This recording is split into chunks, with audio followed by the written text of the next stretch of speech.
Another tool we can use for footprinting is the Whois tool. Whois will give us information like who's registered the website, where it's been registered, which date this expires, the registration for the domain name expires, addresses, telephone numbers, etc. So we type in Whois and let's look at cnn.com to see what information is available. So we type in cnn.com, and once we let this run, it should give us quite a bit of information, and I'll walk you through that information shortly. Sometimes it may take a little while depending on your internet connection and depending on the proxy settings, etc. Okay, so that scan has been completed.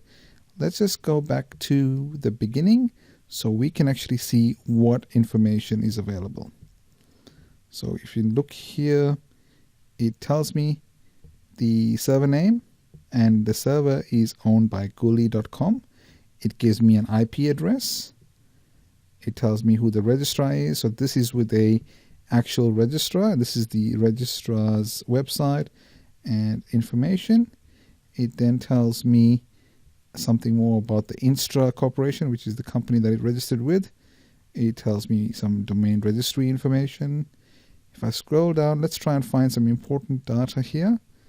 It tells me some name server information, which you can then use and see what else is available.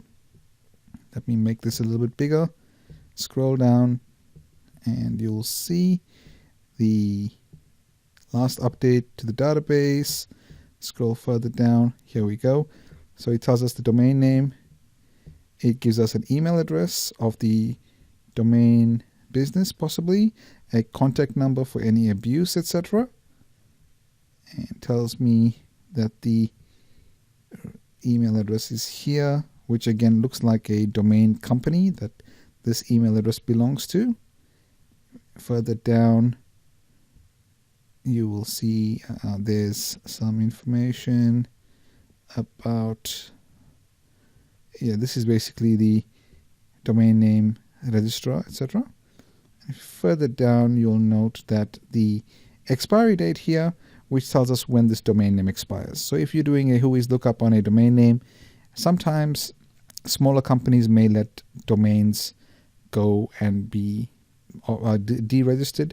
So domain scalpers can come in and buy these domain names up and then charge crazy prices for the actual owner to get them back. So just understand that this information is very valuable in the right hands. So here we see the address of the expiry being in 2018. A domain like cnn.com will definitely not let this domain name expire, but it just goes to show that this information is available. As I scroll down, we see the organization name, we see the address of the cnn.com, where the street address and the city, which is Atlanta, the state being Georgia. It tells us the postcode, phone number, fax numbers, email address that we can use later on for certain exploits. But as you can see, quite a wealth of information that's all listed here. So this is a Whois lookup that gives you a wealth of information. The email addresses that we find in this particular Whois lookup can later on be used for exploits such as malware attacks, where we can launch a malware attack and hopefully infect a computer and then infiltrate a network. But I'm not saying that's what we're going to do. This is just an example to show you exactly the types of things and information that is available for our use.